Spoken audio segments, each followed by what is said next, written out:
तो हम सबको पहले सीन में ये दिखाया जाता है कि सारे स्टूडेंट एग्जाम को लेके बहुत ज्यादा चिंता में होते हैं और इसके बाद ये सब एक लड़की की तरफ देख के आपस में ये कहते हैं कि उसने कुछ दिनों के लिए स्कूल क्या मिस कर दिया, उसे स्पेशल ट्रीटमेंट मिल रही है और इसने स्कूल यूनिफॉर्म भी नहीं पहनी है और यहाँ सब कोई उस लड़की की बुराई कर रहे होते हैं। लेकिन इस जगह में अचानक से एक मॉन्स्टर आ जाता है और इसे देख के वो लड़की डर जाती है, इसलिए वो बोमा करती हुई ये कहती है मुझे तो ऐसा लग रहा है कि यहाँ 3 साल बीत चुके हैं और मैं इस चीज को और बर्दाश्त नहीं कर सकती। एक छोटे से देवता के साथ मैं नहीं रह सकती जो आवारों की तरह रहता है और जिसके पास खुद का मंदिर तक नहीं है। और ये सब बोल के वो रोने लगती है और ये देख के या तो कहता है कि रोना तो यहाँ मुझे चाहिए ना, और इसके बाद या तो उसे रिलीज कर देता है और तुमने रिलीज होने के बाद या तो की इंसल्ट करके वहाँ से चली जाती है। और इसके बाद हमें दूसरा सीन दिखाया जाता है जहाँ या तो स्प्रे पेन का यूज करके दीवार में अपना कॉन्टेक्ट नंबर लिखता है काम के लिए और इसके बाद वो बेंच में बैठ के एक कांच की बोतल निकालता है जिसके अंदर चिल्लर रखे हुए होते हैं और या तो ये देख के ये कहता है कि इतने पैसे से मंदिर नहीं बनने वाला और वैसे भी मुझे सबसे पहले रेगेलिया को ढूंढना पड़ेगा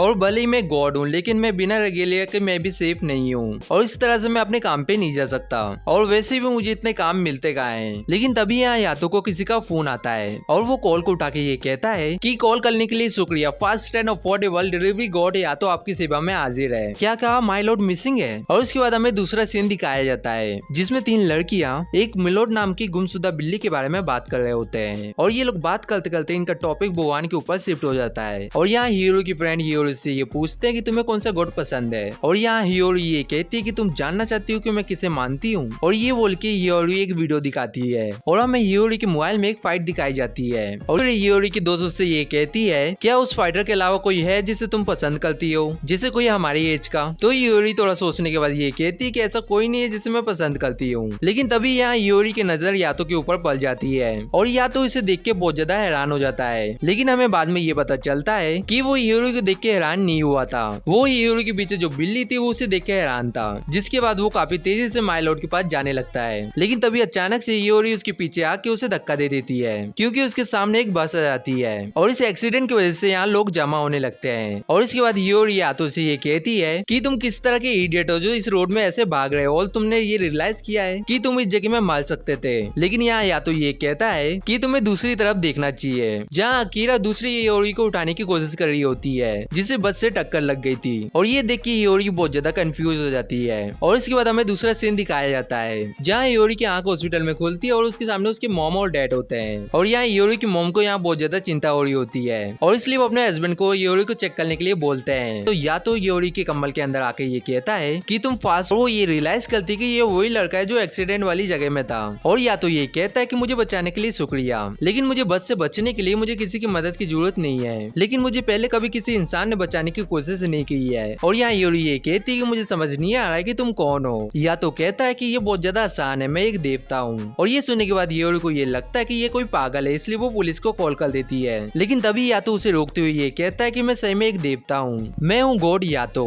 और योरी ये कहता है कि इस लड़की ने मुझे दूसरी बार बचाया है और इस चीज के ऊपर मुझे भरोसा नहीं हो रहा है। और इसमें दूसरा सीन दिखाया जाता है जिसमें एक बच्चा अपनी बिल्ली माय लॉर्ड की गुमशुदा की चिंता मत करो, हम माय लॉर्ड को ढूंढ लेंगे। लेकिन तभी इनके घर की डोरबेल बजती है और वो बच्चा गेट खोल के ये देखता है कि उसके सामने माय लॉर्ड होती है और वो बच्चा खुश होते हुए अपने मॉम को ये कहता है कि मॉम जो मेरी विश थी वो पूरी हो चुकी है और या तो गॉड का शुक्रिया। और इसके बाद हमें दूसरा सीन दिखाया जाता है जहाँ योरी की आंख खुलते ही वो यातो को मारने लगती है क्योंकि वो उसे अपनी पीठ में उठा के चल रहा होता है। और यहाँ योरी ये नोटिस करती है कि उसकी पूंछ गायब हो चुकी है और इसलिए वो यातो से इसके बारे में पूछती है कि उसके साथ क्या हो रहा है। तो यातो ये बताता है कि ये उस एक्सीडेंट की वजह से हो रहा है और इस वर्ल्ड के अंदर 2 जगह है। तो पहला है नियल सोल जहाँ इंसान रहते हैं और दूसरा है फाल्स सोल जहाँ इंसान मरने के बाद जाते हैं। और तुम टेक्निकली जिंदा हो लेकिन तुम हाफ फैंटम बन चुकी हो। और ये सुन के योरी बहुत ज्यादा हैरान होती है और या तो ये बताता है कि जो फैंटम होते हैं वो एक ऐसे क्रीचर होते हैं जो इमोशन से क्रिएट होते हैं, वो लोग लोगों के ऊपर कब्जा करके उन्हें परेशान करते हैं। और ये पूछती है कि जो हमने क्रीचर देखा वो फैंटम है और या तो कहता है कि हाँ वो फैंटम है। और ये सुन के बहुत ज्यादा परेशान होती है कि वो इस क्रीचर जैसी फैंटम बन चुकी है। और या तो ये कहता है कि तुम पूरी तरह से फैंटम नहीं हो, बस तुम हाफ फैंटम हो। और पहली बात तो ये है कि तुम अपनी बॉडी को बार बार लूज कर रही हो। तो ये कहती है कि ऐसा ना हो इसके लिए क्या करना पड़ेगा। और या तो ये कहता है कि ये तो मुझे भी नहीं पता और तुम्हें इस चीज को एक्सेप्ट कर लेना चाहिए। और ये कहती है कि मैं ऐसे नहीं जी सकती, मुझे या तो अपनी 5 उंगली दिखाते हुए कहता है कि मुझे पैसे दो। तो ये कहती है कि गॉड अब पैसे भी लेने लगे। और या तो ये कहता है कि हाँ कोई फ्री में विश पूरी नहीं करता है। और ये कहती है कि मेरे पास 5,000 या 50,000 नहीं है। तो यहाँ कहता है कि तुम बहुत ज्यादा स्टूपिड मोटल हो और सबको ये पता है कि गॉड को 5 यन दिया जाता है। और ये सुन के यूरी कंफ्यूज हो जाती है, लेकिन फिर भी वो यातो को 5 यन का कॉइन देती है, जिसके बाद यातो ये कहता है कि तुम्हारी जो विश है उसे सुन लिया गया है।